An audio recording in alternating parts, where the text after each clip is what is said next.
BBC বাংলার television অনুষ্ঠান BBC প্রবাহে আপনাদের সবাইকে স্বাগত জানাচ্ছি আমি শারমিন রমা। শুরুতেই দেখে নেব আজ কি থাকছে।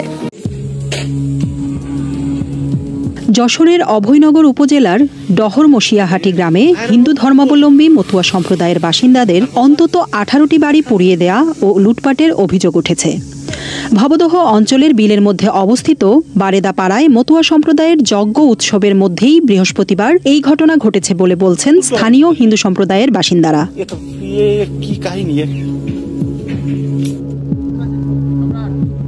গত বৃহস্পতিবার হওয়া একটি হত্যাকাণ্ডকে কেন্দ্র করে এই ঘটনার সূত্রপাত হয় বলে জানান স্থানীয় সাংবাদিকরা।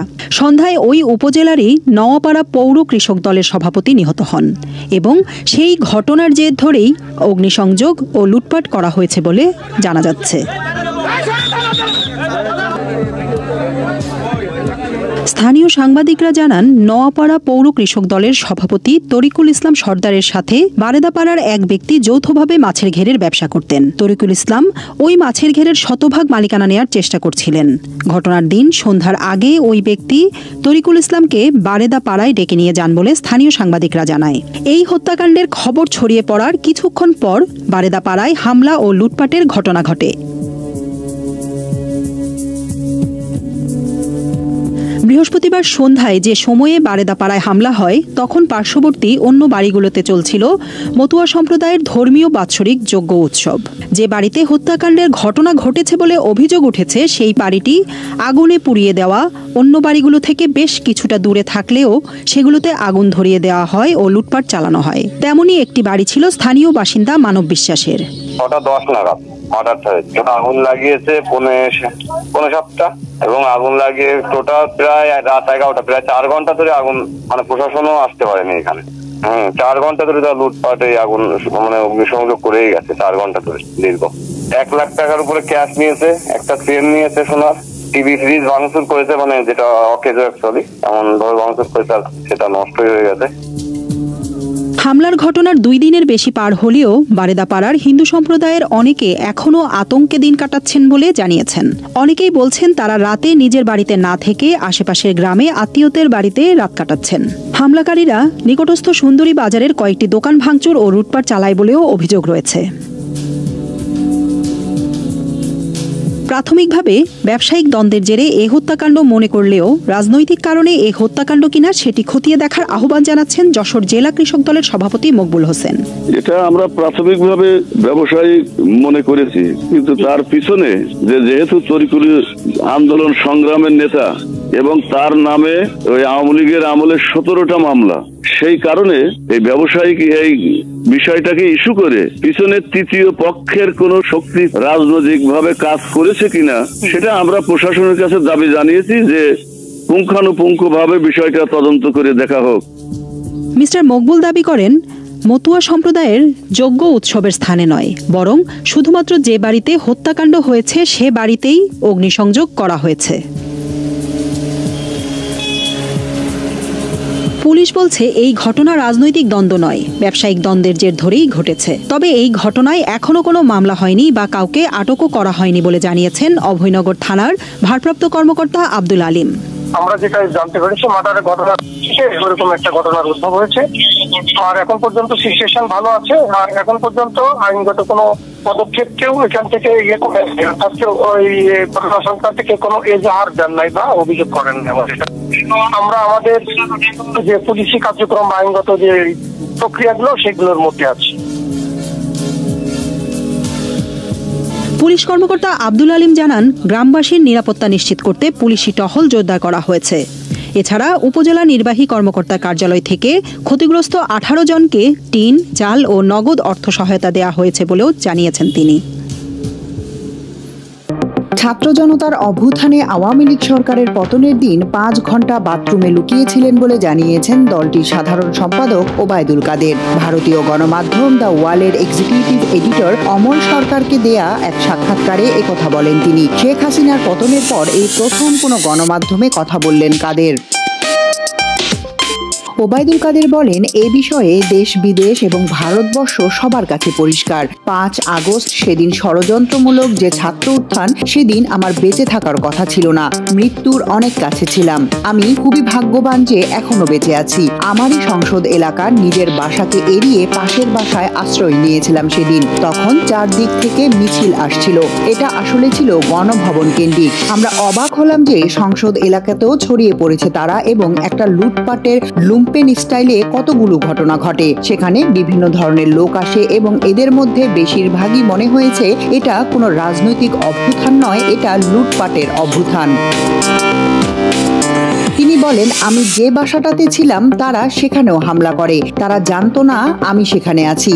আমার বাসা তারা লুটপাট করেছে, কিন্তু যে বাসায় আমি আশ্রয় নিয়েছি সেখানে হামলা করবে আমি ভাবতেও পারিনি। দেখলাম অনেক লোকজন ঢুকে পড়েছে, তারা ভাঙচুর ও লুটপাট করতে থাকে। স্ত্রীকে নিয়ে আমি বাথরুমে লুকিয়েছিলাম, অনেকক্ষণ ছিলাম, প্রায় 5 ঘন্টা। একটা পর্যায়ে তারা বাথরুমের ভেতরেও কমোড, বেসিন এগুলোতে লুটপাট করে। আমার স্ত্রী বাথরুমের সামনে দাঁড়িয়ে বারবার বলছিলেন আমি অসুস্থ, একথা বলে তাদের ফিরিয়ে দিচ্ছে। একটা পর্যায়ে তারা বাথরুমে যেগুলো আছে সেগুলো লুট করার জন্য জোরপূর্বক প্রবেশের হুমকি দেয়। সে সময় আমার স্ত্রী জিজ্ঞাসা করলো কি করবে, বললাম খুলে দাও। তারপর 7 থেকে 8 জন ছেলে ঢুকলো সেখানে, খুবই আক্রমণাত্মক দৃষ্টিভঙ্গি নিয়ে। হঠাৎ তারা আমার দিকে তাকিয়ে বলল, নেত্রী চলে গেল, আপনি যাননি কেন? আমি কিছু বলছিলাম, তাদের মধ্যে কি উদয় হয় জানি না। তারা আমাকে বলে আপনার ছবি তুলবো। তারপর ছবি তুলতে শুরু করলো, সেলফি নিচ্ছিল। এরা ছাত্ররা অনেকে আমাকে চিনত। তাদের যে আক্রমণাত্মক মনোভাবটা ছিল কি কারণে সেটা নিমিষেই শীতল হয়ে গেল। তখন ঠান্ডা মেজাজে কথা বলছিল। এদের মধ্যে এক পর্যায়ে একটা গ্রুপ চেয়েছিল আমাকে রাস্তায় সেনাবাহিনীর হাতে তুলে দিতে, কেউ কেউ আবার এটাও চেয়েছিল যে জনতার হাতে তুলে দিতে। এটা অবশ্য ঠিক, তখন মানসিকভাবে ভেতরে ভেতরে ভেঙে পড়ছিলাম। এরপর একটা শার্ট, এদের ব্যাচ, লাল পতাকা শোভিত ব্যাচ লাগিয়ে একটা মাস্ক মুখে দিয়ে আমাকে হাঁটাতে হাঁটাতে সংসদ এলাকা থেকে বড় রাস্তা গণভবন অভিমুখী রাস্তায় নিয়ে যায়। ওখানে নিয়ে হঠাৎ করে কোথা থেকে একটি ট্যাক্সি আসে, একটা ইজি বাইক, সেটা খালিই ছিল। ওখানে গাড়ি ঘোড়া কিছুই ছিল না। হঠাৎ করে কেন যেন এসে পড়লো, হয়তো আমার ভাগ্য। এরা দুজনে স্ত্রী সহ আমাকে নিয়ে অটোতে উঠলো আর বলতে লাগলো পথে তো অসংখ্য মানুষ, চেক আপ চলছে সব জায়গায়। বলতে লাগলো আমাদের চাচা চাচি অসুস্থ, হাসপাতালে নিচ্ছি, ডিস্টার্ব করবেন না। এভাবে করে নিয়ে গেল অনেক দূরের একটা জায়গায়। এটা ভাবতেও পারিনি যে ওরা বাথরুমে ঢুকলো। তারপর যে বেঁচে থাকাটা সেদিন পরম সৌভাগ্যের বিষয় ছিল। আনএক্সপেক্টেডলি বেঁচে আছি। This is the important. ছাত্রলীগকে অভ্যুত্থান দমাতে বলেছিলেন কিনা সে বিষয়ে ওবায়দুল কাদের বলেন, আমি কখনো বলিনি যে ছাত্রলীগকে অভ্যুত্থান দমানোর জন্য। সেটা লন্ডন থেকে আমাদের এক ব্যারিস্টার নিঝুম মজুমদার ইউটিউবে কথা বলেন। ও তখনকার ভিডিও নিয়ে সেটা প্রচার করেছে মাস 3 আগে। সেখানে ছাত্রলীগের নামই ছিল না। বিভিন্নভাবে বলা হয়েছে ওই দিন ছাত্রলীগই যথেষ্ট, এ ধরনের কোনো বিষয় ছিল না আমার বক্তব্যে। আর আমি পার্টির সেক্রেটারি। তারা আমার মেট্রো রেল পুড়িয়ে দিচ্ছে, তারা আমার সেতু ভবন পুড়িয়ে দিচ্ছে, তারা বিটিভি ভবন পুড়িয়ে দিচ্ছে, তারা আমার অফিস আক্রমণ করতে বারবার আসছে, পার্টি অফিসে তারা গণভবনমুখী আক্রমণ চালাচ্ছে। তো সে সময় আমি কি এটাকে সেভ করব না? আমার দলকে সেভ করব না? আমার নেত্রীকে সেভ করব না? সে সময় পার্টির সেক্রেটারি হিসেবে আমার উপর সময় আরোপিত যে দায়িত্ব তা আমি পালন করেছি। এটা যে কেউ করত, আমার জায়গায় অন্য কেউ থাকলে তিনিও সেটা করতেন। 15 বছর দেশ শাসন করেছেন, এত বড় পার্টি আপনার, আপনি কি বুঝতে পারলেন না এত বড় জনমত তৈরি হয়েছে? এটা কেন হলো? এমন প্রশ্নের জবাবে তিনি বলেন, এটা একটা আকস্মিক উত্থান। এটা তো শুরু হয়েছে কোটা দিয়ে, শেষ হয়েছে এক দফায়। এটা একটা ষড়যন্ত্রমূলক ঘটনা, একটা বিস্ফোরণ হয়েছে। এটা ইন্টেলিজেন্সের একটা ব্যর্থতা ছিল, এবং এটা ব্যর্থতা ছিল না এটা বলা যাবে না। জেনারেল সেক্রেটারি হিসেবে কি কোনো দায় নিচ্ছেন এই ঘটনার? এ বিষয়ে ওবায়দুল কাদের বলেন, আমার নেত্রী যেভাবে নির্দেশ দিয়েছেন সেভাবে আমি কাজ করেছি। এখন জেনারেল সেক্রেটারি হিসেবে আমার ভুল ত্রুটি থাকতে পারে, মানুষের ভুল হবেই। নিজের ভুল চিহ্নিত করেছেন কিনা এমন প্রশ্নের জবাবে আওয়ামী লীগের সাধারণ সম্পাদক বলেন, ভুল ত্রুটি আমারও থাকতে পারে, আমি কাজ করেছি, চাঁদাবাজি করিনি, কমিশন খাইনি, পার্সেন্টেজ নেইনি। আমার মন্ত্রণালয় এটা সবাই জানে। বাংলাদেশ আওয়ামী লীগের কমিটি গঠন করতে কমিশন নিয়ে কাউকে পদায়ন করিনি, চাঁদাবাজি করিনি। আমি সেদিক থেকে নিজেকে একদম নির্দোষ বলে দাবি করতে পারি। আপনার সময় নির্বাচন, মানবাধিকার হরণ, মানবতা বিরোধী অপরাধ, এ সমস্ত অনেক অভিযোগ এবং অনেক দুর্নীতির বিষয় সামনে আসছে। ডেফিনেটলি সব হয়তো সত্য নয়। এত বড় ঘটনার পরও আপনারা কোনো ভুল স্বীকার বা দুঃখ প্রকাশ করেননি। প্রশ্নকর্তার এসব কথার জবাবে কাদের বলেন, দেখুন, আমরা এ দেশকে যা কিছু দিয়েছি, যা কিছু করেছেন আমাদের নেত্রী, এটার কোনো তুলনা হয় না। এই ডেভেলপমেন্ট বাংলাদেশে কল্পনাই করা যায় না। 15 বছর আগের বাংলাদেশ আর 15 বছর পরের বাংলাদেশ দিন আর রাতের মতো তফাৎ। যারা দিনের আলোতে রাতের মতো অন্ধকার দেখে, যারা অমাবস্যায় দেখে পূর্ণিমা, তারা তো সমালোচনা করবেই।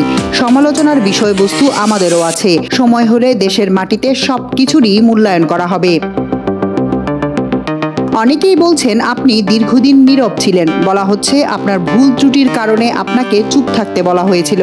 কাইন্ড অফ পানিশমেন্ট আর কি। জবাবে কাদের বলেন, কিছু লোক আছে যারা এইসব বলে শান্তি পায়, তাদের এটাই একটা সুখানুভূতি আছে। আমাকে 3-3বার সেক্রেটারি করলো, এটা তো অনেকের পছন্দ হওয়ার কথা না। আমাদের মতো পার্টিতেই এই ধরনের প্রতিযোগিতা ছিল, এটা এখনো আছে। আমি যখন হয়েছি তখনও ছিল। কাজী এটা অবাস্তব কোনো কিছু না। এটা আমাদের মতো দেশে মাল্টি পার্টি সিস্টেম। এখানে আওয়ামী লীগের মতো মাল্টি ক্লাস অর্গানাইজেশন, এখানে দলের অভ্যন্তরেও প্রতিযোগিতা। ফলে এই ধরনের কিছু আনপ্লিজেন্ট ঘটনা ঘটতেই পারে। আপনার নীরবতার তাহলে কারণটা কি ছিল? কাদের বলেন, আমাকে নেত্রী নিজেই খুঁজেছেন এবং উনি সবচেয়ে বেশি উদ্বিগ্ন ছিলেন আমার অসুস্থতার জন্য। জাতীয় নিরাপত্তা বিঘ্নিত হয় এমন কোনো বিষয়ে সেনাবাহিনী সম্পৃক্ত হবে না। করিডোর স্পর্শকাতর বিষয়। জাতীয় নিরাপত্তা বিঘ্নিত হয় এমন কোনো কাজে বাংলাদেশ সেনাবাহিনী সম্পৃক্ত হবে না বলে জানিয়েছেন লেফটেন্যান্ট কর্নেল মোহাম্মদ শফিকুল ইসলাম। সোমবার সেনা সদরে এক প্রেস ব্রিফিংয়ে করিডোর ইস্যুতে সাংবাদিকদের প্রশ্নের জবাবে তিনি একথা বলেন। দেশের বিরাজমান পরিস্থিতিতে বাংলাদেশ সেনাবাহিনী দেশের সার্বভৌমত্ব রক্ষা, দেশের জনগণের জানমাল এবং রাষ্ট্রীয় গুরুত্বপূর্ণ সম্পদ ও স্থাপনা নিরাপত্তা প্রদান সহ সার্বিক পরিস্থিতি স্থিতিশীল রাখতে নিরলসভাবে কাজ করে যাচ্ছে। শফিকুল ইসলাম বলেন, করিডোর দেশের নিরাপত্তা ও সার্বভৌমত্ব ইস্যুতে সেনাবাহিনী আপোষহীন। গত 5 আগস্টের পর থেকে সেনাবাহিনী দেশের স্বার্থে সবার সঙ্গে সমন্বিতভাবে কাজ করছে। কেউ যদি মব তৈরি করে বিশৃঙ্খলা করতে চায়, তার বিরুদ্ধে কঠোর ব্যবস্থা নেবে সেনাবাহিনী। তিনি বলেন, পুশিন কাম্য নয়। সেনাবাহিনী যুক্ত হওয়ার প্রয়োজন হলে সরকারের নির্দেশনায় যুক্ত হবে, তবে এখনো সক্রিয়ভাবে কাজ করছে বিজিবি।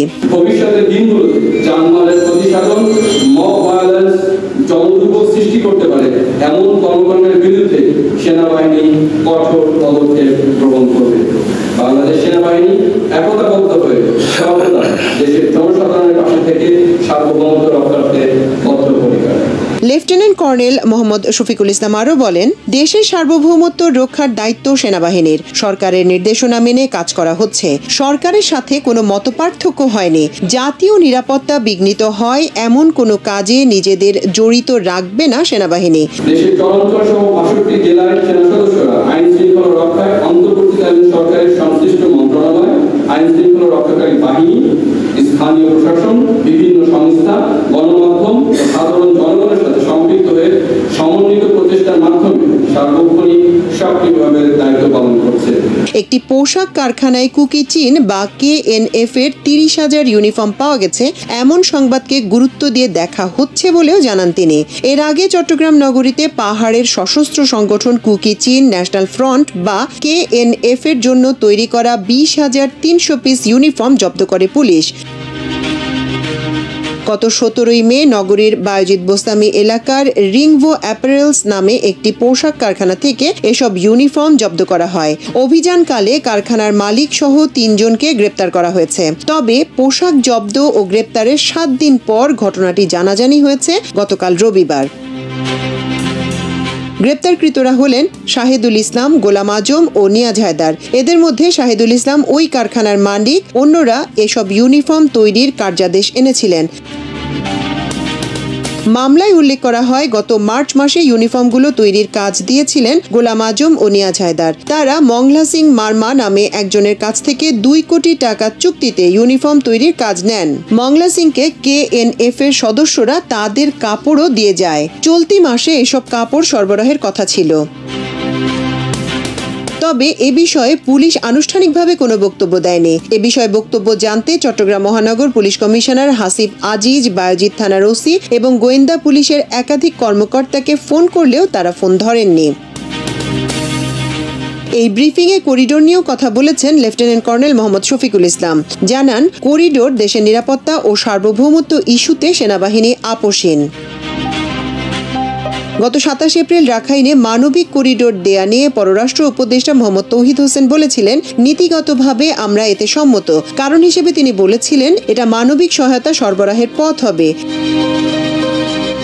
বিষয়টি নিয়ে তুমুল সমালোচনার মুখে পড়ে অন্তর্বর্তী সরকার। এমন অবস্থায় 21 মে রাজধানীর ফরেন সার্ভিস একাডেমিতে এক ব্রিফিংয়ে বিষয়টি নিয়ে জাতীয় নিরাপত্তা উপদেষ্টা ডক্টর খলিলুর রহমান কথা বলেন। তিনি বলেন, মিয়ানমারের রাখাইন রাজ্যে করিডোর স্থাপনের কথা গুজব ও সম্পূর্ণ ভিত্তিহীন। করিডোর নিয়ে আমাদের সঙ্গে কারো কোনো কথা হয়নি, হবেও না।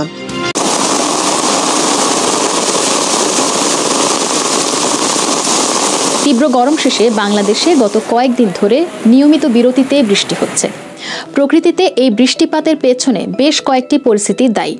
আবহাওয়াবিদদের দেয়া তথ্যের ভিত্তিতে বৃষ্টি নিয়ে এমন কিছু তথ্য জানাবো আমি সঞ্জনা চৌধুরী। বৃষ্টিপাতের জন্য প্রথমেই দরকার পড়ে জলীয় বাষ্পের, আর এই জলীয় বাষ্প তৈরি হয় সূর্যের তাপে, সমুদ্র, নদী ও অন্যান্য জলাশয় থেকে। গাছপালাও প্রস্বেদন প্রক্রিয়ার মাধ্যমে তাদের ভেতরে থাকা পানি বাষ্প আকারে বের করে দেয়। বাতাসে মিশে থাকা এই জলীয় বাষ্প হালকা হওয়ায় তা দ্রুত ওপরে উঠে যায় এবং যত ওপরে ওঠে ততই তার আয়তন বাড়তে থাকে, সেই সাথে ঠান্ডা হতে থাকে। ওপরে ওঠার সময় ভাসমান ধূলিকণা, বালুকণাকে আশ্রয় করে এই জলীয় বাষ্প ঠান্ডা ও ঘনীভূত হয়ে মেঘের সৃষ্টি করে। ঘনীভূত হতে হতে এই মেঘ বা জমাট বাঁধা জলীয় বাষ্প বেশ ভারী হয়ে যায়। এতটাই ভারী হয় যে মেঘ আর জলকণা ধরে রাখতে পারে না। তখন তা বৃষ্টিরূপে মধ্যাকর্ষণ শক্তি বলে নিচে নেমে আসে। এ তো গেল বৃষ্টি হওয়ার সাধারণ ব্যাখ্যা, কিন্তু বৃষ্টিপাতের ক্ষেত্রে আরও বড় ভূমিকা রাখে মৌসুমী বায়ু। মৌসুমী শব্দটি এসেছে আরবি মাউসিম থেকে, যার অর্থ ঋতু। এই সাময়িক বায়ুপ্রবাহের কারণে বছরের বিভিন্ন সময়ে আবহাওয়ার তারতম্য দেখা দেয়। সহজ করে বললে, মৌসুমী বায়ু হলো এক ধরনের বায়ুপ্রবাহ যা প্রতি বছর একটি নির্দিষ্ট সময়ে সমুদ্র থেকে স্থলভাগের দিকে, আবার বছরের আরেক সময় স্থলভাগ থেকে জলভাগের দিকে প্রবাহিত হয়। অর্থাৎ বুঝতেই পারছেন, মৌসুমী বায়ু দুই ধরনের হয়, উত্তর পূর্ব মৌসুমী বায়ু এবং দক্ষিণ পশ্চিম মৌসুমী বায়ু। উত্তর পূর্ব মৌসুমী বায়ুর প্রভাবে শীতকাল আসে, কারণ এই বাতাস বাংলাদেশের উত্তর পূর্ব দিক থেকে প্রবাহিত হয়, যার পুরোটাই স্থলভাগ। এ কারণে বাতাসে তেমন জলীয় বাষ্প থাকে না, ফলে আবহাওয়া শুষ্ক থাকে। কিন্তু মৌসুমী বায়ু যখন দক্ষিণ পশ্চিম থেকে প্রবাহিত হয়, তখন এটি ভারত মহাসাগরের ওপর দিয়ে আসার সময় দীর্ঘ পথ অতিক্রম করে এবং এই দীর্ঘ সময় ধরে প্রচুর পরিমাণে জলীয় বাষ্প স্থলভাগে বয়ে নিয়ে আসে, যা বৃষ্টিপাত ঘটায় এবং বর্ষাকাল শুরু হয়। এই দক্ষিণ পশ্চিম মৌসুমী বায়ুপ্রবাহের কারণেই জুন মাসের মাঝামাঝি থেকে সেপ্টেম্বর পর্যন্ত বাংলাদেশে প্রচুর বৃষ্টিপাত হয়। যে বছর দক্ষিণ পশ্চিম মৌসুমী বায়ু কম প্রবাহিত হয়, সে সময় জলীয় বাষ্পের অভাবে অনাবৃষ্টি ও খরা দেখা দেয়। অন্যদিকে যে বছর দক্ষিণ পশ্চিম মৌসুমী বায়ু সমুদ্র থেকে বেশি জলীয় বাষ্প বয়ে আনে, তার প্রভাবে অতিবৃষ্টি ও বন্যা দেখা দিতে পারে। বাংলাদেশে গড় বৃষ্টিপাতের পরিমাণ 2030 মিলিমিটার। এর মধ্যে সবচেয়ে বেশি বৃষ্টিপাত হয় সিলেট অঞ্চলে, বছরে প্রায় 3750 মিলিমিটার। সবচেয়ে কম বৃষ্টি হয় বরেন্দ্র অঞ্চল, মানে রাজশাহী, নওগাঁ, চাঁপাইনবাবগঞ্জ, নাটোরে, এবং সেটা বছরে 1500 মিলিমিটারের মতো। বৃষ্টিপাত মূলত রেইন গেজ নামে একটি যন্ত্র দিয়ে পরিমাপ করা হয়, যা দেখতে অনেকটা ফ্লাস্কের মতো, যার উপর বৃষ্টির পানি ঢোকার জন্য ফাঁকা থাকে এবং ভেতরে একটি টিউব থাকে। সারাদিনের বৃষ্টিপাতের পর এর ভেতরের পরিমাপক নলে জমা পানির উচ্চতা দেখে বৃষ্টিপাতের পরিমাণ পরিমাপ করা হয়। আমরা জানি যে পৃথিবী 66.5 ডিগ্রি কোণে হেলে নিজ অক্ষে পশ্চিম থেকে পূর্ব দিকে আবর্তন করে এবং সূর্যের চারিদিকে ঘোরে। এই অবস্থানের কারণে দেখা যায় সূর্যরশ্মি কখনো কর্কটক্রান্তি রেখা, কখনো নিরক্ষরেখা বা বিষুবরেখা, আবার কখনো মকরক্রান্তি রেখার ওপর উলম্বভাবে পড়ে। যেমন 21শে মার্চ সূর্য বিষুবরেখা বরাবর থাকে, এর 3 মাস পর 21শে জুন কর্কট ক্রান্তি রেখা, এর 3 মাস পর 23শে সেপ্টেম্বর পুনরায় বিষুবরেখা এবং 22শে ডিসেম্বর মকর ক্রান্তি রেখা ঠিক ওপরে অবস্থান করে। এ কারণে বিভিন্ন সময়ে পৃথিবীর বিভিন্ন স্থান উষ্ণ বা শীতল হয়ে ওঠে। বলে রাখি, বাংলাদেশের অবস্থান মূলত কর্কট ক্রান্তি রেখা বরাবর হয়ে থাকে। সে হিসেবে মার্চ থেকে সেপ্টেম্বর পর্যন্ত বাংলাদেশের আবহাওয়া বেশ গরম থাকে। কিন্তু পৃথিবী সবসময় এই উষ্ণ ও শীতল বায়ুর মধ্যে একটি ভারসাম্য রাখার চেষ্টা করে। যেমন বাংলাদেশের তীব্র গরমের মৌসুমে সমুদ্রে নিম্নচাপ দেখা দেয় ও ঘূর্ণিঝড় হয়, যেন প্রকৃতি কিছুটা শীতল হয়ে ওঠে। সূর্যের আলো যখন বাংলাদেশের আশেপাশের সমুদ্রে সরাসরি পড়ে, তখন সমুদ্র পৃষ্ঠের তাপমাত্রা অনেক বেড়ে যায়। এতে সমুদ্রের পানি বাষ্পীভূত হয়ে জলীয় বাষ্প আকারে হালকা হয়ে ওপরের দিকে উঠে যায়। তখন বায়ুচাপ অনেক কমে যায়। বায়ুর চাপ বিষয়টা বুঝিয়ে বলছি। আমাদের যে বায়ুমণ্ডল, এর ঘনত্ব হলো 28, অন্যদিকে জলীয় বাষ্পের ঘনত্ব হলো 18। এখন বায়ুমণ্ডলের বেশি ঘনত্বের সাথে সমুদ্র থেকে উঠে আসা জলীয় বাষ্পের কম ঘনত্ব মিশলে বায়ুমণ্ডলের ঘনত্ব কমে যায়, অর্থাৎ বায়ুর চাপ কমে যায়। এভাবে যত জলীয় বাষ্প উঠতে থাকে, বায়ুর চাপ তত কমতে থাকে। একেই নিম্নচাপ বলে। বাতাস সবসময় উচ্চচাপ অঞ্চল থেকে নিম্নচাপ অঞ্চলের দিকে ছুটে যায়। উদাহরণ দিয়ে বলতে পারি, আপনি যদি একটি বেলুন ফোলান, সেই বেলুনের ভেতরের বাতাসে উচ্চচাপ বা হাই প্রেশার থাকে, বেলুনটি কোনো ছিদ্র পেলেই সেটা বাইরে নিম্নচাপ বাতাসের সাথে মিশে যায়। ঠিক তেমনি সমুদ্রের যে অংশে নিম্নচাপ তৈরি হয় বা যে অংশের পানি জলীয় বাষ্প হয়ে উঠে যায়, সেই ফাঁকা স্থান পূরণ করতে উত্তর ও দক্ষিণ মেরুর শীতল বাতাস ওই নিম্নচাপ অঞ্চলের দিকে ধেয়ে আসতে থাকে। এই বায়ুপ্রবাহ আসার সময় ঘূর্ণন তৈরি হয়, যা ঘূর্ণিঝড়ে পরিণত হয়ে স্থলভাগের দিকে এগিয়ে আসতে থাকে। এই ঘূর্ণিতে প্রচুর জলীয় বাষ্প থাকে, আবার ভূপৃষ্ঠের পানি বাষ্পীভূত হয়ে অনেক মেঘ সৃষ্টি হয়, যার কারণে টানা কয়েকদিন ধরে বৃষ্টিপাত চলতে থাকে। পৃথিবীর এক এক জায়গায় বৃষ্টিপাতের জন্য এক এক কারণ দায়ী। ভৌগোলিক অবস্থানের কারণে বৃষ্টিপাতের হারও ভিন্ন ভিন্ন হয়ে থাকে। এ কারণে কোথাও খরা, আবার কোথাও বন্যা দেখা দেয়। সমুদ্র তীরবর্তী অঞ্চল সমভাবাপন্ন। সমুদ্র থেকে স্থলভাগ যত দূরে হবে, আবহাওয়া তত চরম ভাবাপন্ন হবে, অর্থাৎ শীতকালে অধিক শীত এবং গরমকালে অধিক গরম। বিবিসি বাংলা এমন নানা ধরনের কন্টেন্ট পেতে সাবস্ক্রাইব করুন আমাদের ইউটিউব চ্যানেল এবং চোখ রাখুন আমাদের ওয়েবসাইটে। এছাড়া আপনারা আর কি ধরনের কন্টেন্ট দেখতে চান, সে বিষয়ে আমাদেরকে কমেন্ট বক্সে জানাতে ভুলবেন না। মক্কা ও মদিনা মুসলমানদের জন্য পবিত্র শহর হিসেবে স্বীকৃত, আর ইসলামী আইনের রক্ষা কবচ হিসেবে দেখা হয় সৌদি আরবকে। দীর্ঘদিন ধরে ধর্মীয় বিধিনিষেধ আরোপকারী দেশটি কি হঠাৎ উল্টো পথে হাঁটতে শুরু করলো? প্রেক্ষাগৃহ এবং সেখানে বসে সিনেমা উপভোগের জন্য নারীদের অনুমতি প্রদান, সর্বশেষ অ্যালকোহল বিক্রির অনুমোদনের পর এমন প্রশ্ন আসতেই পারে। ঘোষণা এসেছে 2026 সালের মধ্যে 600 পর্যটন এলাকায় মদ বিক্রির অনুমোদন দিচ্ছে সৌদি সরকার। এই পরিবর্তন আসলে কিসের ইঙ্গিত? আরব বিশ্ব হঠাৎই কেন বদলে যাচ্ছে? মধ্যপ্রাচ্যের ভূ রাজনীতিতে নতুন কোনো মেরুকরণ অপেক্ষা করছে কি?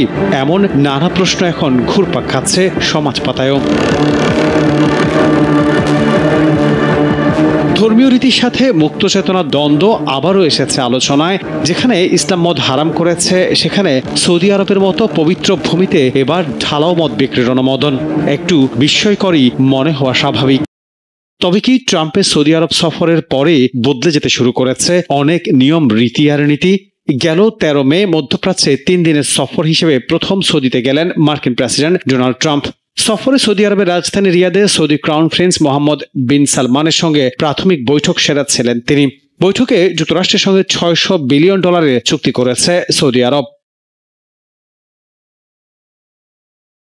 তবে কি এবার ট্রাম্প সফরের প্রভাব পড়েছে সৌদিতে? যদিও ব্রিটিশ সংবাদ মাধ্যম দ্য সান জানিয়েছে, অতি রক্ষণশীল সৌদি সরকার সিদ্ধান্ত নিয়েছে 2026 সালের মধ্যে 600 পর্যটন স্থানে মদ বিক্রির অনুমোদন দেবে।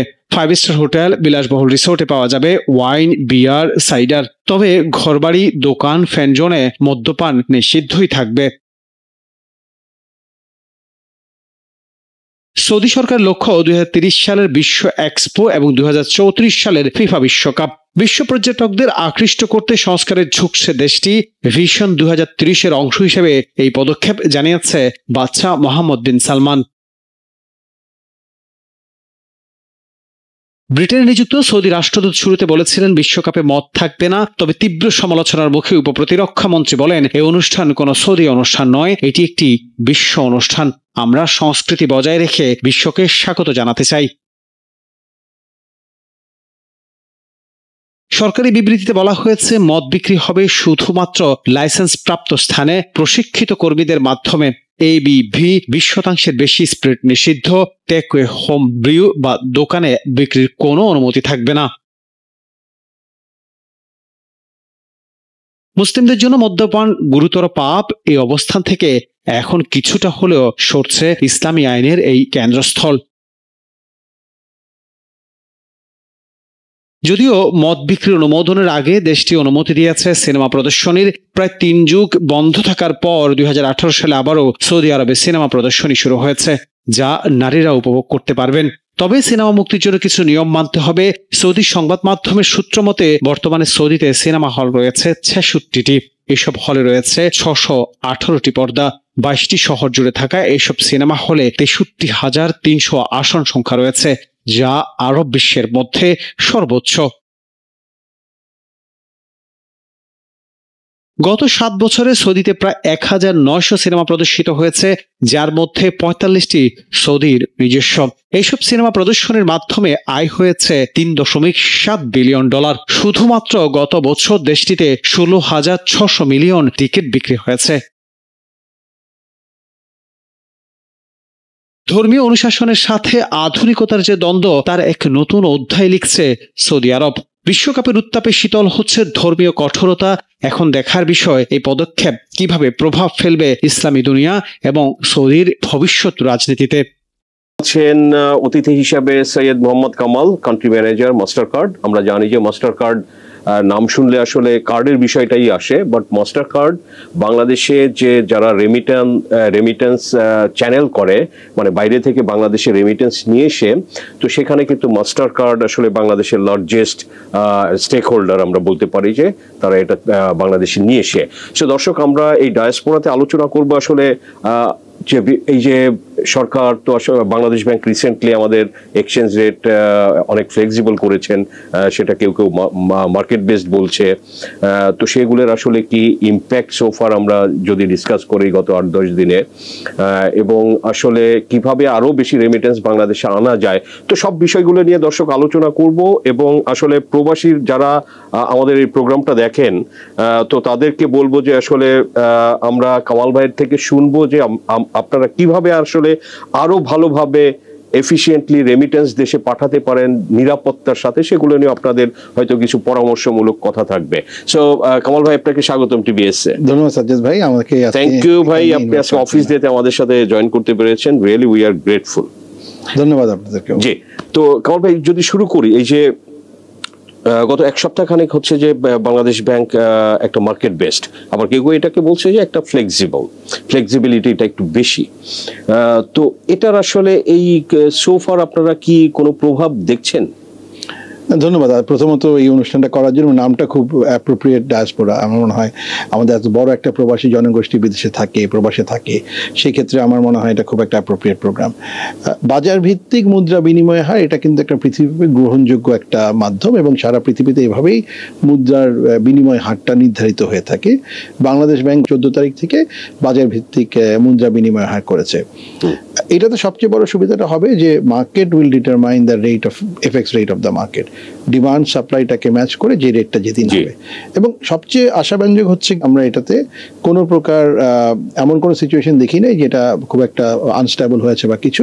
মার্কেট ইজ পিওরলি স্টেবল, এবং আমার মনে হয় প্রতিটা ব্যাংক যারা ট্রেজারিতে কাজ করেন, ব্যাংকের প্লাস আমাদের মতো মানি ট্রান্সফার অর্গানাইজেশনগুলো, আমরা মিলে একটা জায়গায় খুবই এখানে কমিটেড যে এই মার্কেটটাকে ভোলাটাইল আমরা যাতে না হয়, মার্কেটটা যাতে অলওয়েজ স্টেবল থাকে, সেই জায়গায় আমরা সবাই মিলে কাজ করবো। কিন্তু একটা তো ভয় ছিল যে এটা ওপেন করে দিলে এগুলো স্টেবিলিটি নষ্ট হতে পারে, এই যে স্টেবল যে আছে সেটার কারণটা কি? সো এই ছাড়ার আগে কিন্তু যদি খেয়াল করেন গত 2-3 মাসের অবস্থান, এফএক্স রেটটা কিন্তু ওরকম আনস্টেবল হয়নি, যেটা একটা কারণ হচ্ছে গিয়ে এক তো হচ্ছে গিয়ে ফ্লোটা বেশি ছিল, কেননা আপনি বলেছেন একটু আগে যে এই ব্যাপারটা নিয়ে যে রেমিটেন্স ফ্লোটা আসলে গত কয়েক মাস ধরে বেশ ভালো আছে। দ্বিতীয়ত ডিমান্ডের পার্টটাকে ওয়েল ম্যানেজ করা হয়েছে বাংলাদেশ ব্যাংক যেভাবে করেছে, যে বাংলাদেশ ব্যাংক সরকারি যে পেমেন্টগুলো ছিল অথবা আকুর পেমেন্ট ছিল এগুলো সব ম্যানেজ করা হয়েছে। সব টাকা পয়সা অলমোস্ট একটা পর্যায়ে আনার পরে যখন করেছে টাইমিংটা খুব রাইট, কেননা প্রথমত হচ্ছে গিয়ে পেমেন্টের লোডটা একটু ডিমান্ডের সাইডটা একটু লো আছে, আবার এখন বকরি ঈদ উপলক্ষে বা কোরবানি ঈদ উপলক্ষে ফ্লোটা আবার বাড়বে। তো দুটো মিলে আপনি ধরেন যে আইএমএফ এর লোনটা যে পাচ্ছে সেটাও কনফার্ম হয়েছে, ওটা ধরেন আগামী মাসে 3 মাসের মধ্যে চলে আসবে। আইএমএফ না আই বিলিভ ওয়ার্ল্ড ব্যাংকের এগুলো সহ $3.5 বিলিয়ন মতো আসবে। তো টাইমিংটা খুব রাইট, আমি যেটা বলার চেষ্টা করছি। এবং গত 2-3 মাসের সিচুয়েশনটা দেখলেই বোঝা যায় মার্কেটটা কখনোই একবার ডিসেম্বরের দিকে শেষের দিকে একটু ভোলাটাইল হয়েছিল, বাট তারপরে কিন্তু কন্টিনিউয়াসলি মার্কেটটা খুব স্টেবল আছে। তো কয়েক মাসের স্ট্যাবিলিটির উপর ভিত্তি করে যেহেতু এটা করা হয়েছে, এটা স্ট্যাবিলিটি নষ্ট হওয়ার কোনো কারণ নাই। এবং এখন তো আসলে মানুষ অনেক সচেতন হয়ে গেছে যে এভাবে চাইলেই অনেক বেড়ে যাবে, এটা হওয়ার সুযোগটা নেই। তাই প্রবাসীদের কাছেও একটা মেসেজিং থাকবে, ডলারের স্ট্যাবিলিটি থাকবে বাংলাদেশে। সো বৈধ পথে টাকা পাঠান এবং আপনারা অবৈধ পথগুলোকে আস্তে আস্তে পরিহার করে বৈধ পথে পাঠান, তাহলে আপনি যদি দেশের জন্য কন্ট্রিবিউট করতে চান এটা রিয়েল কন্ট্রিবিউশন হবে। এটা অনেক সময় আপনারা ধরেন যে এগ্রিগেটর যারা তারাও অনেক সময় করে থাকে যে রেটটা বাড়তে পারে, যেহেতু ধরেন যে এখন যেটা আপনার আগে ক্রলিং পেগের সাথে যেটা ছিল 2.5%, হ্যাঁ, যে প্লাস মাইনাস, তো আইএমএফ এর সাথে যেটা এগ্রিমেন্ট, যদিও এখন এটা আমরা খুব বেশি কি এখন এটার গ্যাপটা কত থাকতে পারে? বাংলাদেশ ব্যাংক তার ক্যাপ দিয়ে দিয়েছে 123-এর মধ্যে থাকতে হবে সবকিছু মিলিয়েই। আর আরেকটা জিনিস, বড় জিনিস হচ্ছে গিয়ে সরকার কিন্তু মানে বাংলাদেশ ব্যাংক কিন্তু $500 মিলিয়ন একটা আপদকালীন ফান্ড রেখেছে। এটা কিন্তু একটা রাইট অ্যাপ্রোচ, এটা একটা রাইট অ্যাপ্রোচ। মনে করেন কোনো কারণে মার্কেট যদি ঊর্ধ্বমুখী হওয়া শুরু করে, কোনো কারণে হঠাৎ করে কোনো কারণে ডিমান্ড বেড়ে গেল, সাপ্লাইটা কম, এই ডলারটা তারা ঢুকাতে পারবে মার্কেটে, তখন মার্কেটটা আবার স্টেবল হবে। এটা পৃথিবীব্যাপী এই প্র্যাকটিসটা আছে, বাংলাদেশেও একসময় ছিল এই ধরনের একটা ফান্ড ছিল, মাঝে কয়েক বছর হয়তো বা একটু এই ফান্ডটা আমরা দেখি নাই। বাট এইটাতে সুবিধাটা হবে যে যখনই মার্কেট ঊর্ধ্বমুখী হবে বাংলাদেশ ব্যাংক ডলার ইনফ্লো বাড়াবে, ওখানে দিবে, যাতে করে এই রেটটা আবার স্টেবল হয়। তো আমার কাছে মনে হয় না এটা ইনস্টেবিলিটি ইমিডিয়েটলি আসার কোনো সুযোগ আছে। ব্যাংকগুলো অনেক সজাগ, ব্যাংকের ট্রেজারি ডিপার্টমেন্টগুলো অনেক সজাগ, তারা অনেক বুঝে করছে। তবে একটা কথা হচ্ছে গিয়ে অ্যাগ্রিগেটরটা আমি ঠিক জানি না কাকে বলে, বাট সবাই মানি ট্রান্সফার কোম্পানি, কেউ বড় কেউ ছোট, কেউ একটা করিডোর থেকে করে, কেউ বিভিন্ন করিডোর থেকে করে। আবার যারা একটু রিলেটিভলি হয়তো বা একটু ছোট, তারা হয়তো বা আরেকজনের উপরে পিগি ব্যাক করে যার কাভারেজটা আছে। সো সব কিছু মিলিয়ে আমার মনে হয় সব রেমিটেন্স কোম্পানিগুলো খুবই কমিটেড যে তারা দেশে কন্ট্রিবিউট করতে চায় এবং সেই অনুযায়ী তারা তাদের ইনফ্লোটাকে বাড়ানোর সর্বাত্মক চেষ্টা করছে। কেননা সেন্স সাইডে যদি আপনি রাইট প্রমোশন না করেন, আমাদের প্রবাসী ভাইরা কিন্তু তাদের অন্যান্য আনঅফিসিয়াল চ্যানেলেও টাকা পাঠানোর পন্থা আছে, তাদেরকেও উজ্জীবিত করতে হবে, মানে লিগ্যাল পথে টাকা পাঠানো। মানে সেই জায়গাটায় আমরা সবাই কাজ করছি। রাইট। আপনার অনেকে বলে থাকে যে এই যে আপনি যেটা বলছেন যে এখন ডিমান্ড সাইডে অত প্রেশার নাই, বাট আমার কিন্তু সাপ্লাইয়ে ভালো আছে। তো এটা ধরেন যে ইম্পোর্ট অনেক কিছু হচ্ছে না, সে ক্যাপিটাল মেশিনারি বা অনেক, যেহেতু বিনিয়োগ অনেকটা আপনার স্লো, বেশ অনেকটাই স্লো, তো এটা একটা কারণ। তো ইম্পোর্টে যদি সেটা ধরেন যে হঠাৎ যদি একটা ডিমান্ড আপনার হাইক করে, তো তখন কি এটার ভোলাটিলিটি হতে পারে মার্কেটে? ইনফ্লোতে দুটো আমাদের, একটা হলো রেমিটেন্স, যেটা গত কয়েক মাস ধরে খুব ভালো যাচ্ছে, এবং আপনি জানেন যে অলরেডি 10 মাসে আমাদের যে 25 বিলিয়ন 25 বিলিয়ন এসে গেছে, 30 বিলিয়নের উপরে হয়তো যাবে আলটিমেট বছরের এন্ডে। সো এটা একটা বড় positive side. Plus export is on growth side, ওটাও গ্রোথ আছে। সো দুইটা মেজর ইনফ্লো সেক্টর কিন্তু ভালো করছে, ভলিউম আসছে। তার পাশাপাশি ধরেন এই বিভিন্ন আমাদের সহযোগী সংগঠনগুলো যে সাপোর্টগুলো করছে, 3.5 বিলিয়ন এর মাঝে আসবে এবং পরবর্তীতে আসবে, এটা মিলে আমাদের রিজার্ভের অবস্থানটা কিন্তু একটা ভালো জায়গায় যাবে। সত্যি কথা বলতে যদি ক্যাপিটাল মেশিনারি ইম্পোর্ট হওয়া শুরু হয়, এসেনশিয়াল আছে, অনেক ক্যাপিটাল মেশিনারি হচ্ছে না ইম্পোর্ট, এটা আপনি একদম রাইটলি বলেছেন। আমাদের মনে হয় না যে খুব বড় ইম্প্যাক্ট হবে, কারণ আমরা অলরেডি ব্যাংক এবং মানি ট্রান্সফার কোম্পানি মিলে আমরা সবাই মিলে ইউজড, এবং রেগুলেটরও খুব মানে সজাগ একটা নজর রাখছে সিচুয়েশনটার উপরে। সেই লেভেলের ইম্প্যাক্ট হওয়ার কথা না, কেননা এই গত কয়েক মাসে, রোজার মাস এবং গত মাস এবং এই কয়েক মাসের মধ্যে যে পরিমাণ আমরা প্রিভিয়াস ডেপ্ট আপনার বাংলাদেশ ব্যাংক পেমেন্ট করেছে, আটকে থাকা টাকার অনেকটা বড় অংশ পেমেন্ট করেছে, অলমোস্ট ক্লিয়ার করেছে, আকুর বড় পেমেন্ট গুলো ক্লিয়ার করেছে। তো এর থেকে তো বড় আসলে ক্যাপিটাল মেশিনে যদি শুরুও হয় ইনভেস্টমেন্ট, এর থেকে বড় হবে না। সুতরাং আমরা ওই বড় ধাক্কাটা সামলে এসেছি। আমার মনে হয় এটা যদি হয়, প্লাস রেগুলার এখন তো একটু নন এসেনশিয়াল ইম্পোর্ট হয়তো একটু কম হচ্ছে, সেটাও যদি হওয়া শুরু হয়, তারপরে আমি মনে করি না সেই লেভেলের ঝামেলায় আমরা পড়তে যাব। কারণ আমরা অলরেডি একটা বড় ধাক্কা সামনে এসেছি। রাইট। এই যে কমল ভাই, আপনারা মাস্টার কার্ড যেহেতু ধরেন বাংলাদেশের সব থেকে বেশি রেমিটেন্স আপনারা এনে থাকেন, সো এই মাস্টার কার্ড আপনাদের এই অফিস আসলে কিভাবে ফাংশন করে সে একটু বোঝার জন্য, যে দুবাই বা সৌদি আরবে আপনারা কিভাবে এই যে প্রবাসীদের থেকে টাকাটা কালেকশন করা থেকে শুরু করে সেটারে চ্যানেল করা এবং বেনিফিশিয়ারি পর্যন্ত যাওয়া, এই প্রসেসটা কিভাবে কাজ করে এবং কেমন সময় লাগে? ওকে, প্রথম কথা, মাস্টার কার্ডকে বললেই আপনি প্রথমে বলেছিলেন যে হয়তো বা মনে হয় যে এটা কার্ড কোম্পানি। আমরা কিন্তু কার্ড ইস্যু করি না, আমরা ব্যাংকগুলোকে এম্পাওয়ার করি টু ইস্যু মাস্টার কার্ড। আর আমাদের একটা ভার্টিক্যাল হচ্ছে এই রেমিটেন্স পার্টটা। রেমিটেন্স অনেকভাবে হয়। সুবিধাটা হয়েছে যে রেমিটেন্স ব্যবসাটা যখন আমরা শুরু করি, তারপরে আমরা বিভিন্ন টেকনোলজি ইনোভেশন এনে যেটা শুরু করেছি। এখন রেমিটেন্স আপনি চাইলে আমার প্রবাসী ভাই তার একটা ওই দেশের ব্যাংকিং অ্যাপ থেকে ওটা পাঠাতে পারে, একটা ফিজিক্যাল লোকেশনে এসেও পাঠাতে পারে, ওয়ালেটের মাধ্যমে ট্রান্সফার করতে পারে, অথবা কার্ডের থেকে কার্ডেও ট্রান্সফার করতে পারে। এই টেকনোলজি সবগুলোই আমরা নিয়ে গিয়েছি প্রবাসী ভাইদের কাছে। সো আলটিমেটলি প্রবাসী ভাইরা, বাট আমাদের দেশের প্রবাসী যারা বাংলাদেশি যারা বিদেশে আছেন, ওনারা একটু কমফোর্ট ফিল করেন যে একটা লোকেশনে এসে টাকাটা পাঠানো। সো আমাদের নিজেদের এবং আমাদের বিভিন্ন পার্টনার মিলে আমরা মানে মিলিয়নস অফ লোকেশন আছে যেখান থেকে প্রবাসীরা টাকা পাঠাতে পারে। এবং টাকা পাঠানোর প্রসেসটা খুব সিম্পল। দুইটা মেজর প্রসেসে হয়, অবশ্য তিনটা বলা যায়। একটা হচ্ছে কি একটা কনভেনশনাল ক্যাশ টু ক্যাশ, মানে ওখানে ক্যাশ টাকা দেয়, এখানে যে কোনো ব্যাংকে ক্যাশ উঠায়। এটা একটু এখন আগের তুলনায় কমে আসছে। এখন প্রবাসী বাংলাদেশিদের বেশিরভাগ অংশ তাদের ব্যাংক অ্যাকাউন্ট আছে, ইউজুয়ালি তারা ওখান থেকে ব্যাংক অ্যাকাউন্টে পাঠায়। প্লাস MFS এর ওয়ালেটেও এখন টাকা যেতে পারে, যেটা 24/7 উঠানো যায়। সব কিছু মিলিয়ে অপশনগুলো এভাবে, এবং ওখানে একটা সিম্পল ফর্ম ফিল আপ করতে হয়, ডকুমেন্টেশনগুলো করতে হয়, তার ডিটেলসগুলো দিতে হয়, এবং এখানে বেনিফিশিয়ারি কে হবে তার ডিটেলসগুলো দিতে হয়। তাহলে যদি এখন অ্যাকাউন্ট ক্রেডিট হয়, আর কোনো কিছু করার নেই, ওখানে টাকা পাঠানোর সাথে সাথে বেশিরভাগ সার্ভিস রিয়েল টাইম, কিছু কিছু দেশে হয়তো নেক্সট ডে সার্ভিসও আছে, বেশিরভাগই রিয়েল টাইম। তারা অ্যাকাউন্টে টাকাটা এসে যায়, সেখানে আমাদের ডিপেন্ডেন্টের কিছু করতে হয় না, ব্যাংকে যায়, টাকা চেক দিয়ে হোক বা ATM দিয়ে হোক উঠিয়ে নিতে পারে। ওয়ালেটে হলে রিয়েল টাইম চলে আসে, ক্যাশ টু ক্যাশ হলেও যে কোনো ওয়ার্কিং আওয়ারের মধ্যে যেয়ে টাকা উঠিয়ে নেওয়া যায়। মানে মোবাইল ওয়ালেটেও আসতে পারে? হ্যাঁ, মোবাইল ওয়ালেটে অনেক সার্ভিস আছে। মোবাইল ওয়ালেটগুলো তো এখন বেশ বড় অঙ্কের রেমিটেন্স বাংলাদেশে আনছে, এবং এটা বড় কনভিনিয়েন্স হচ্ছে কি আপনার ওয়ার্কিং আওয়ারের কোনো টেনশন নাই। So any time you can get the money, এবং আপনি আপনার কনভিনিয়েন্ট টাইমে টাকাটা উঠিয়ে নিতে পারছেন।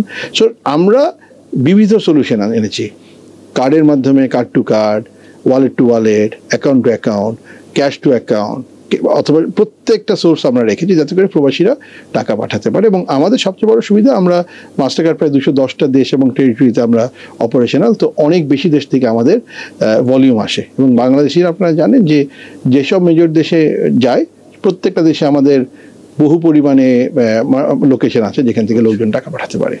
ওকে, আপনার অনেক সময় এটা আসলে আমাদের প্রবাসীরাও জানতে চায় যে ধরেন যে বাংলাদেশে যেমন ওরা বিদেশে যখন যায় বেশি টাকা খরচ করতে হয়, এটা কম্পেয়ার টু যদি আমরা অন্যান্য দেশের নাগরিকদের কথা বলি, ইন্ডিয়ান, পাকিস্তানি বা নেপালিস এরা।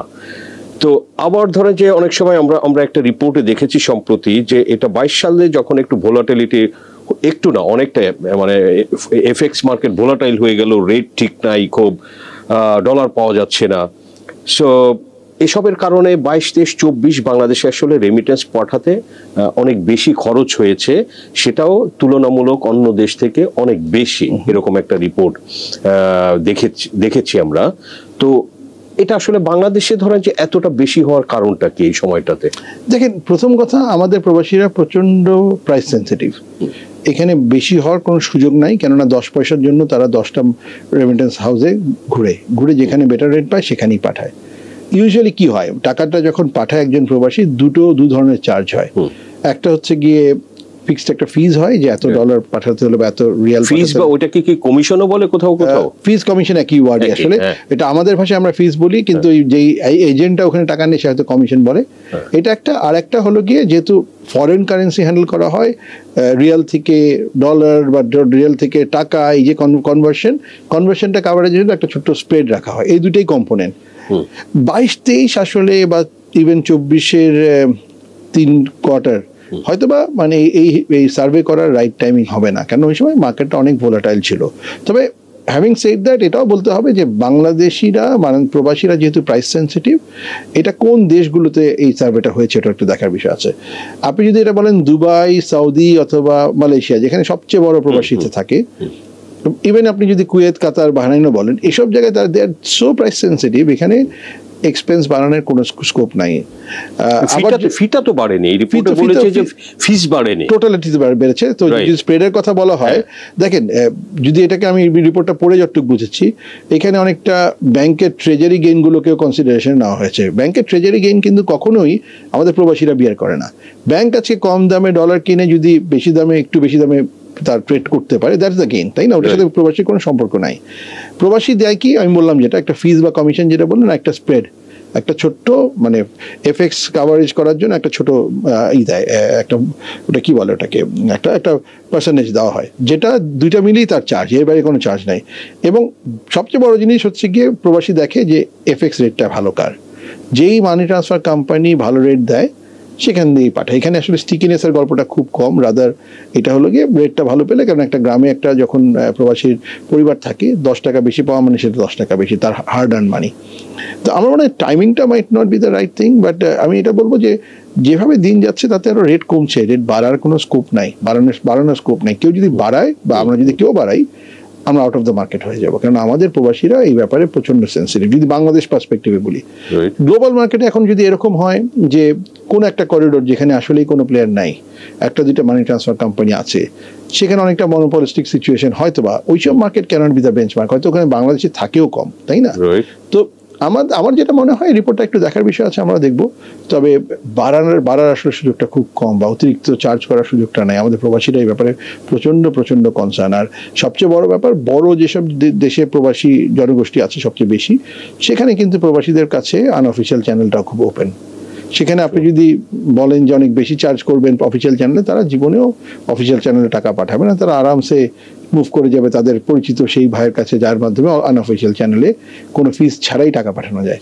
এই যে রেমিটেন্স ফ্লোটা যে বেড়ে গিয়েছে, তো তার মানে কি আপনি ইনফর্মাল বা হুন্ডিতে কমেছে, এরকম কি কিছু? আমরা মনে করি ওটাই যে একটা ব্যাপার হচ্ছে গিয়ে মানুষজন দেখছে যে একটু যেহেতু মাঝে সিচুয়েশনটা একটু ভোলাটাইল ছিল, মানুষজন চিন্তা করছে আনঅফিসিয়ালে টাকা পয়সা বেশি পাঠলে পরে রিস্ক থাকে কতটুকু। অফিসিয়াল চ্যানেলগুলো অনেকভাবে ওপেন আপ হয়েছে, ভালোভাবে করছে, সরকারের প্রণোদনাগুলো আছে, সবকিছু মিলিয়ে আমার মনে হয় একটা মুভ হয়েছে from unofficial to official for sure. এবার আসেন, প্রতি বছর কিন্তু একটা বড় অঙ্কের প্রবাসী বিদেশে যাচ্ছে, এদেরটাকে তো কাউন্ট করতে হবে। এরা তো অ্যাড হচ্ছে টু দা মানে প্রবাসী জনগোষ্ঠী, এরা তো নতুন টাকা পাঠাচ্ছে না। এবং এদের একটা বড় সুবিধা হচ্ছে কি, যারা নতুন যায় তারা তো মাত্র যায়, তারা কিন্তু আনঅফিসিয়ালের টাচে শুরুতেই যায় না। তারা শুরুতে যদি তাদের ব্যাংক অ্যাকাউন্টে হয়ে যায়, তারা ইউজুয়ালি অফিসিয়াল চ্যানেলে পাঠায়। এটা 2। আর যেহেতু দেশে যদি 20 সাল থেকে বলি, কোভিড ছিল বা বিভিন্ন ক্যালামিটিস ছিল বা পলিটিক্যাল টার্মোয়েল, মানুষকে সহায়তাটা বেশি করে, হয়তো বা কিছু ডোনেশন আসে, সবকিছু মিলিয়ে ওইসব মিলিয়ে মনে হয় রেমিটেন্সটা বেড়েছে। বাট আমাদের ধারণা আনঅফিসিয়াল থেকে একটা বড় অংশ অফিসিয়ালে এসছে, এটা 1 নম্বর। আর 2 নম্বর, কিছু আনডিউ জিনিসপত্র, আন্ডার ইনভয়েসিং থেকে শুরু করে কিছু জিনিসপত্র যেগুলো হতো, হয়তো গত কিছু মাসে এটা হয়তো বা কিছু অংশে কমে গেছে। তো যখন ওইদিকে টাকা থাকবে না, তখন এইদিকে টাকাটা দেওয়ার সুযোগটা থাকে না। ওইটাও একটা কারণ হতে পারে যে আনঅফিসিয়াল চ্যানেলে ওই ধরনের ফ্লো নাই বলেই এখন অফিসিয়াল চ্যানেলে লোকজন মুভ করছে, এটা আমাদের ধারণা। বাট এগুলো সব অ্যাজাম্পশন। ইভেন আনঅফিসিয়াল চ্যানেল কত বড়, আনঅফিসিয়াল ভলিউম কত, এগুলো আসলে কোনো হিসাব করার সুযোগ নেই। এটা গ্লোবাল কিছু স্টাডি আছে, সেগুলো হয়তো ধারণা করে কিছু বলে। Your right. কল ভাই, আমরা আলোচনা শেষ করতে চাই, আপনি কি আরো কিছু অ্যাড করতে চান? না, আমি একটাই কথাই বলবো প্রবাসী ভাইদেরকে, যেহেতু আপনার প্রোগ্রামটা ডায়াসপোরা, ডেফিনেটলি আমাদের প্রবাসী ভাইরা দেখবে। একটা কথা বলবো, সামনে ঈদ আসতেছে, এখানে চিন্তা করার কোনো কারণ নাই যে ডলার রেট হঠাৎ করে বেড়ে যাবে, বা আমাদের এফএক্স রেট যে দেশেরই হোক, যেখানেই থাকে সেখানে হঠাৎ করে বেড়ে যাবে, এটা সুযোগটা নেই। কারণ বাংলাদেশ ব্যাংক বাজার ভিত্তিক করার পাশাপাশি কিন্তু তারা মনিটরিংও রাখছে সিচুয়েশনটা, যে যাতে করে কোনো আনস্টেবল সিচুয়েশন না হয়। সুতরাং হঠাৎ করে ডলার বেড়ে যাবে বা রিয়ালের দাম বেড়ে রিয়াল বেশি পাবো বা দিরহাম বেশি পাবো, এই চিন্তা করার কোনো কারণ নেই। মার্কেট স্টেবল আছে, আপনারা নিশ্চিন্তে দেশে বৈধ পথে টাকা পাঠান, এবং যাতে করে আপনি জিডিপিতে বা দেশের অর্থনীতিতে আপনি কন্ট্রিবিউট করতে পারেন। এই ব্যাপারে কোনো দ্বিমত থাকার কোনো কারণ নাই। এটা আমি দায়িত্ব নিয়ে বলছি যে ইমিডিয়েটলি কোনো চেঞ্জ হওয়ার কোনো সুযোগ নাই, বা অদূর ভবিষ্যতে আমরা দেখছি না। যেহেতু আমরা একটা বড় ধাক্কা অলরেডি সামনে এসেছি, আগামীতে যে কোনো ধাক্কা আমরা সামলাতে পারবো বলে মনে করি। এফএক্স রেটে কোনো বড় চেঞ্জ আসার কোনো সুযোগ নাই। রাইট, রেটও ভালো পাচ্ছে, আপনি ইনসেন্টিভও আছে 2.5%। সো আপনার অলমোস্ট তো 125-26 টাকা তারা সুবিধাটা পাবে, 25 টাকা বা 26 টাকা। Right, so thank you very much Kamal ভাই, আপনি টিভিএস এ সময় দেওয়ার জন্য। অনেক ধন্যবাদ আপনাকে এবং আমাকে আজকে এখানে আপনাদের অতিথি করে আনার জন্য অনেক ধন্যবাদ। দর্শক, আলোচনা করলাম এমটিভি ডায়াসপোরা শোতে Syed Mohammad Kamal, country manager master card, যারা বাংলাদেশে এককভাবে সব থেকে বেশি রেমিটেন্স এনে থাকেন, অলমোস্ট 5 ভাগের 1 ভাগ। তো আমরা বিস্তারিতভাবে তার থেকে শুনলাম এবং আপনাদের সঙ্গে শেয়ার করলাম। দর্শক, আমাদের আলোচনা ভালো লাগলে লাইক করবেন, শেয়ার করবেন। সবাইকে ধন্যবাদ। সবাইকে শুভকামনা জানিয়ে আমি শারমিন রমা এখানেই বিদায় নিচ্ছি। ভালো থাকবেন।